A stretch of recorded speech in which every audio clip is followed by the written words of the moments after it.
gusto, qué alegría, qué bendición estar nuevamente junto a ustedes aquí en un capítulo más lleno de bendiciones en Lecciones de Esperanza.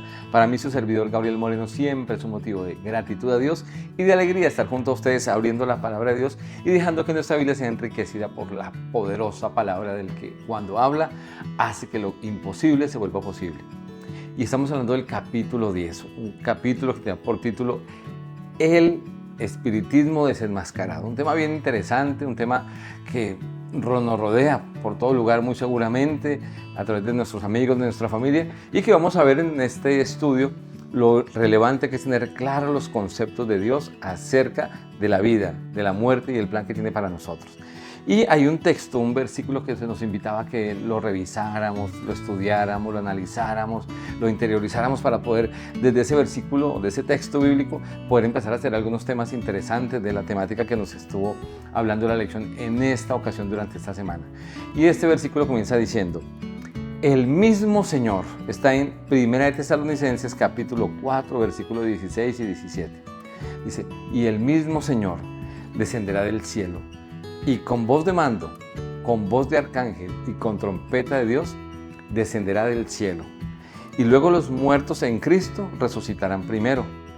Luego nosotros, los que estemos vivos, los que hayamos quedado, seremos arrebatados junto con ellos en las nubes para recibir al Señor en el aire. Así estaremos para siempre con el Señor. Un versículo interesante que nos habla, cuando venga Jesús, qué va a pasar con los que han dormido y con los que están vivos. Algo bien interesante que estaremos desglosando al estudiar al estudio de esta semana, el capítulo 10, nuestra lección número 10. El espiritismo es un tema que, como tal vez muy seguramente lo hemos visto en películas, en literatura, mucha gente que nos rodea tal vez tiene ese concepto en la mente. De hecho, es uno de los engaños más extensos, más grandes, con lo que el enemigo de Dios ha podido capturar y engañar a muchísimas personas y de esa manera alejarlo paulatinamente de Dios y de los caminos de Dios. Pues en este mundo hay millones de personas que tienen ese concepto de creer que después de que alguien muere, esas personas siguen teniendo existencia de manera incorpórea, o sea, por fuera del cuerpo, y que son personas conscientes. Por eso vemos que muchas personas le hablan o le piden cosas o le oran a sus seres queridos que de pronto fallecieron, porque ellos consideran que están en un espectro o en el cielo o en algún lugar desde donde ellos les podrán ayudar, les podrán escuchar, les podrán de alguna manera intervenir en sus vidas en este mundo. El espiritismo, según podemos ver, aún en la misma Biblia, no es nuevo. Cuando miramos el libro de Génesis, el enemigo de Dios quiso colocar en la mente de Adán y Eva un pensamiento antibíblico con relación al estado de los muertos. Dios había dicho que si comían de algo prohibido, morirían. Y el enemigo les dijo: no morirán. Estaba tratando de colocar las bases de lo que hoy conocemos como espiritismo, que también tiene que ver con otro término que se habla de la inmortalidad del alma. Él trataba de decirles: ustedes no necesitan a Dios para vivir, ustedes son autosuficientes. Y con eso quería llevarlos al pensamiento de Él, de querer ser igual a Dios como lo estaba buscando Él. En otras palabras, también serían inmortales. Eso es lo que les dijo a ellos: lo que pasa es que Dios sabe que ustedes podrán de ese árbol serán igual que Dios, hablando de su poder, de su inmortalidad, y entonces llevándolos a esa independencia que finalmente pues los condujo a ellos a desobedecer a Dios y pues a tener que enfrentar las consecuencias, y de hecho no solamente ellos, sino a nosotros, ¿verdad? Pero pronto Dios pondrá fin a ese mal que el enemigo abrió en camino, pero Dios ya tiene el tiempo para sellar ese camino del pecado, de la maldad, y darnos la vida que Él quiere darnos a nosotros. La Biblia, a lo largo que la leemos, podemos encontrar muchos textos, muchos soportes que nos ayudan a tener claridad sobre ese tema. De hecho, el libro de Apocalipsis nos menciona y nos habla de que este tema del espiritismo será una de las formas que el enemigo utilizará en los últimos días y que le será muy eficaz para separar a muchos de la verdadera adoración a Dios. La fábula de la muerte, en realidad, y que después de la muerte entramos simplemente a otra etapa de la vida, pues se basa en ese concepto que hace un ratico mencionamos de la inmortalidad del alma. De la gente le dice: no, tú estás aquí, pero pronto cuando mueras vas a ir a otra esfera, en otra parte de la vida, no va a terminar, va a continuar, solo que de una manera diferente. Eso es lo que teológicamente se conoce como la inmortalidad del alma, o sea, un punto en el que el ser humano existe desde siempre y para siempre. Esta idea es paganismo en su más amplia expresión. Esta enseñanza entró pues muy temprano en la iglesia, cuando los cristianos, los primeros cristianos, intentaron tal vez socializar, ser muy atractivos para muchas personas y para la iglesia principal en ese entonces que tanto los perseguía, para la iglesia romana. De hecho, si usted y yo miramos, una de las creencias base de la iglesia católica romana es que muchas personas cuando mueren van al cielo. Por eso a muchos de ellos les llaman canonizar, les dan un estatus especial porque consideran que esas personas ahora desde el cielo pueden interceder por las personas que están aquí en la tierra, no necesariamente que sean familiares, sino que hablan de San Ignacio, de San Pedro, de una cantidad de santos que ellos han designado luego de pues, que ellos han muerto, les han hecho un proceso, en el que ellos consideran que son personas que pueden interceder, pero nada más contrario a lo que la palabra de Dios nos presenta a nosotros. Porque cuando leímos el libro de Deuteronomio, capítulo 18, versículo 11, mira lo que nos dice la palabra de Dios. El Señor prohibió que su pueblo participara de cualquier tipo de ocultismo. No deberían tolerar entre ellos ni el encantador, ni el espiritista, ni quien consulte a los muertos. Vemos cómo ese concepto entonces, tratar de hablar con los muertos, es totalmente contrario a la voluntad de Dios. Su palabra lo expresa, ni quien hable, ni quien consulte con los muertos, lo leímos en Deuteronomio. El espíritu está en el centro del plan que Satanás ha tratado de colocar para cautivar al mundo. Por eso Jesús, por su gracia, nos regala su palabra, para darnos libertad, para abrir nuestros ojos, para que su palabra alumbre de forma tal que podamos caminar seguros en este mundo de tantos engaños alrededor nuestro. Ahora miremos lo que dice la Biblia sobre lo que pasa cuando una persona muere. Vamos a lo que la palabra de Dios nos dice. Si miramos Job 7:7 dice, acuérdate de mí, ya que mi vida es un soplo y que mis ojos no volverán a ver el bien. Si leemos entonces Job 7:7, lo que dice allí es que la vida es breve. Y que después, dice, y mis ojos no volverán a ver el bien. Está hablando de la muerte. No está hablando de que después de morir estará en un lugar mejor que en el que estaba o peor. Y que va a ser, no, simplemente no volverá a ver el bien.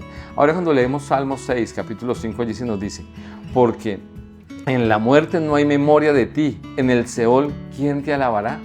Y miren qué interesante tomar ese texto también porque es muy contrario a alguna enseñanza de que cuando alguien muere va al cielo a interceder por algunas personas o que está en la presencia de Dios. Acá el salmista deja claro y dice, porque en el Seol, ¿quién te alabará, Señor? O sea, sería imposible, no se puede. Y vamos a ver en un momentito por qué la Biblia nos deja claro este punto sobre lo que pasa cuando una persona muere. Y otro texto que quiero compartir con ustedes es Eclesiastés capítulo 9, versículo 5.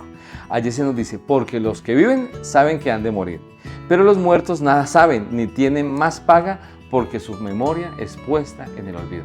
Creo que más claro no se puede hablar sobre esto. Cuando leemos que dice que los muertos nada saben, pues no tienen paga porque su memoria es puesta en el olvido. Mis queridos, esto es lo que la Biblia, no ninguna iglesia, lo que la Biblia dice en relación a lo que sucede a una persona cuando esa persona muere. En el Antiguo Testamento no aparece ningún texto, ningún vestigio donde haya alguna parte de la Biblia que apoye esa teoría errónea de la inmortalidad del alma. Tampoco se enseña que después de la muerte los fieles vayan a algún lugar del cielo y estén allí por la eternidad en la compañía de Dios e intercediendo por sus seres acá en la tierra. Ni tampoco enseña la Biblia en ninguna parte que luego de la muerte los infieles van a un infierno donde están quemándose por la eternidad. La Biblia enseña que la muerte es un sueño. Esa es la manera en que la Biblia describe a la muerte de los seres humanos. En el libro de Reyes, capítulo 1 de Reyes, capítulo 2, versículo 10, allí encontramos un texto interesante que dice, durmió con sus padres, hablando de uno de los reyes de Israel. Y la expresión que se utiliza en la Biblia recurrentemente para referirse a la Biblia que el mismo Jesús utilizó es dormir. Para describir la muerte de los patriarcas, en los Salmos se llama el sueño de la muerte. Así se habla cuando descansa Abraham, cuando descansa Jacob, utilizan el término la muerte, el sueño de la muerte, para esos hombres de Dios. Ahora, en el contexto de la derrota y la destrucción del ejército asirio, en el Salmo capítulo 76, versículo 6, la Biblia llama profundo sueño a los que mueren, a esos soldados que han muerto en esa batalla. La idea de los muertos como espíritus que andan de pronto dando vueltas por algún lugar del espacio, del cielo, es totalmente contraria. Vuelvo y repito, no encuentran ninguna base, ningún asidero en la palabra de Dios. Eso es simplemente paganismo claro, puro y de frente. La muerte es descansar en el sueño hasta la resurrección. No hay espíritus que vuelen por ningún lugar, y aunque los paganos creían en un mundo lleno de espíritus que se movían por todo lugar, los israelitas entendían la muerte como un sueño hasta la mañana de la resurrección. El Antiguo Testamento y el Nuevo pues nos hablan muy claro sobre eso. De hecho, en el Antiguo Testamento hay 53 veces que la Biblia hace referencia al sueño, comparándolo o equilibrándolo cuando alguien moría. Los autores bíblicos coinciden en que no hay ninguna existencia de un alma por fuera del cuerpo. No es que el cuerpo queda en la tierra y que el alma entonces queda simplemente cuando el ser humano, cuando tú y yo morimos, el cuerpo queda en la tierra y el espíritu nuestro regresa a Dios quien lo dio. Es el aliento de vida, no es una mente consciente que está dando vueltas por algún lugar. De hecho, capítulo 11 del Evangelio según San Juan, versículos 11 al 13, mira lo que nos dice. Dicho esto, les dijo Jesús: nuestro amigo Lázaro duerme, mas voy para despertarle. Dijeron entonces sus discípulos: Señor, si duerme, pues sanará. Pero dice que Jesús decía esto de la muerte de Lázaro, pero ellos pensaron que hablaba del reposar del sueño. Así que qué interesante notar aquí cómo Jesús mismo habla de la muerte como un sueño. Cuando se refería a la muerte de Lázaro, es el texto que él hablaba de la muerte como un sueño, pero los discípulos no lo entendieron. Ellos pensaban que cuando Jesús dijo Lázaro duerme, está hablando que simplemente había descansado, pero la Biblia deja claro en el siguiente versículo, que es el 13, que Jesús hablaba esto acerca de la muerte de Lázaro. Mis queridos, miremos un poquitico ahora lo que dice el apóstol Pablo sobre este tema también tan relevante y tan importante. Primera de Corintios capítulo 15 versículos 16 al 18 dice: porque si los muertos no resucitan, tampoco Cristo resucitó, y si Cristo no resucitó, la fe de ustedes es vana y aún están en sus pecados. Entonces también los que durmieron en Cristo estarán perdidos. Acá lo que está diciendo es que si los muertos no resucitan, Cristo no resucitó. La Biblia nos deja claro que Cristo al tercer día se levantó de los muertos, ascendió al cielo. Ahora, si esas personas que han muerto hoy en día están ya en el cielo, no necesitan resurrección, porque ya están en la presencia de Dios, cosa contraria a lo que está diciendo el texto, a lo que enseñó Jesús, a lo que enseñaron los apóstoles. Por eso el apóstol Pablo dice: si Cristo no resucitó, la fe de ustedes es vana, o sea, no funciona, no sirve, y aún están en sus pecados. Entonces también los que durmieron en Cristo estarían perdidos, porque la esperanza para los que caminamos con Dios, cuando descansamos, es cuando Cristo venga, nos levante del sueño de la muerte, nos levante de ese sueño para ir a morar con Él por la eternidad. El diablo utilizará señales y prodigios en los últimos días para tratar de engañar a los fieles de Dios, al pueblo escogido de Dios. Hará milagros espectaculares en el cielo, en la tierra. Eso es lo que dice la Biblia en el libro de Apocalipsis y en el libro de Mateo también. Mateo 25:4 dice: porque vendrán muchos en mi nombre diciendo yo soy el Cristo, y a muchos engañarán. Dice que no serán pocos, dice que serán muchos, serán multitudes que caigan presos de esos engaños del enemigo. Y el mismo capítulo 24 de Mateo, en el versículo 11, nos dice: y muchos falsos profetas se levantarán y engañarán a muchos. Satanás ha estado preparándose y preparando el terreno para engañar a las personas en el último momento de la historia de la humanidad. Poco a poco ha ido viendo cómo le ha ido resultando eso, y por eso lo está introduciendo a través de un montón de literatura, de películas que a veces la gente ve inofensivas para los niños, pero que está dejando ese pensamiento de la inmortalidad del alma, de la existencia sin necesidad de que el aliento venga de Dios, sino que la persona por sí misma puede vivir de manera permanente. No importa si desobedecen a Dios, estarán en alguna etapa, alguna esfera de la vida. Algunos dicen que los que se han portado mal irán a un lugar por un tiempo, y cuando como que expiden esos pecados, entonces estarán en el cielo. La Biblia no menciona nada de eso. Vuelvo y repito, ha estado preparando el camino desde la religión, desde la literatura, desde el cine, desde la televisión. Qué interesante que nuestra fe esté basada siempre en la Biblia para no ser víctimas de los engaños del enemigo. Ahora, el enemigo, la Biblia dice que el enemigo sabe que le queda poco tiempo, y por eso va a utilizar todas sus capacidades para tratar de engañarnos. Y el acto que va a coronar el gran drama del engaño que Satanás va a tratar de hacer para confundir al ser humano es que va a tratar de falsificar la venida de Cristo.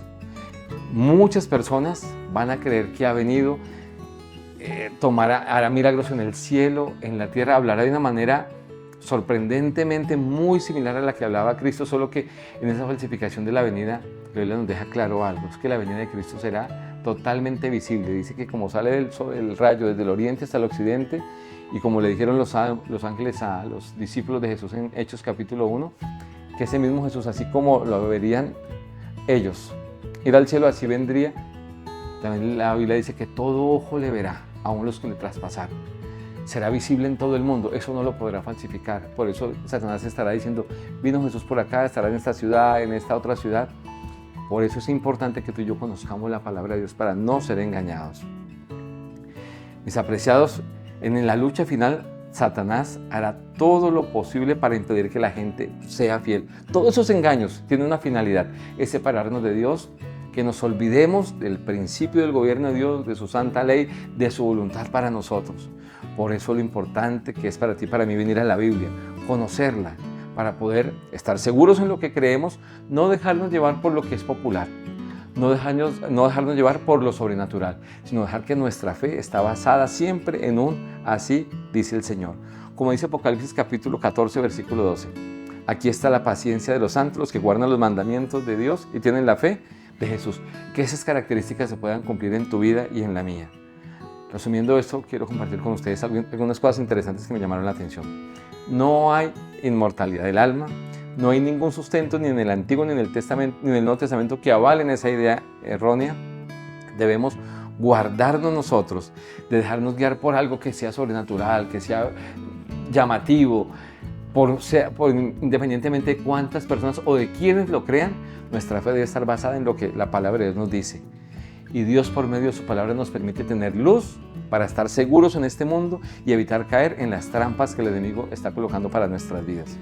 Y hoy tú y yo no solamente podemos conocer esto, sino tenemos la linda oportunidad de compartir con alguien más para libertarlos a ellos de esos engaños del enemigo. Así que cada engaño que el enemigo trata de hacer, Dios lo desenmascara. Dios nos hace ver cuán equivocado es caer en esas trampas, pero también nos deja ver que hay un camino seguro para sus hijos y que Él vendrá. Y como decía el versículo que leímos al principio, el que estuvimos reflexionando, que cuando venga Jesús, Él con voz de mando y con voz de arcángel hablará con fuerza, y los muertos resucitarán, y los que estén vivos en ese momento, junto con los que han sido resucitados, estaremos ascendiendo para encontrarnos con el Señor y vivir para siempre con Él. Yo espero que se cumpla esa promesa de Dios en tu vida y en la mía. Permíteme orar por que eso sea una realidad en todos nosotros. Buen Dios, aquí estamos dándonos cuenta cómo tú desenmascaras cada engaño del enemigo, cómo tú nos quieres guiar por un camino seguro, por una senda, Señor, que nos permita finalmente llegar a tus brazos y disfrutar de una eternidad a tu lado. Bendice a cada persona que nos ve, que nos escucha, que este tema, Señor, nos lleve a buscar más tu palabra, a poder caminar bajo la luz de tu Santa Escritura. Señor, si hemos estado siendo engañados, gracias por darnos esta libertad, esta luz esclarecedora, para que el enemigo no pueda seguirnos colocarnos vendas y nada impida que podamos caminar cerca de ti, en tus caminos y haciendo tu voluntad. Bendice la salud de que nos ven y nos escuchan, sus finanzas, su familia, que sientan tu abrazo y que puedan ver cómo tú sigues guiando cada paso de su vida, pues lo pedimos en Jesús. Amén. Un abrazo grande, Dios te bendiga, te guarde y te cuide y nos vemos muy pronto en un nuevo capítulo de Lecciones de Esperanza.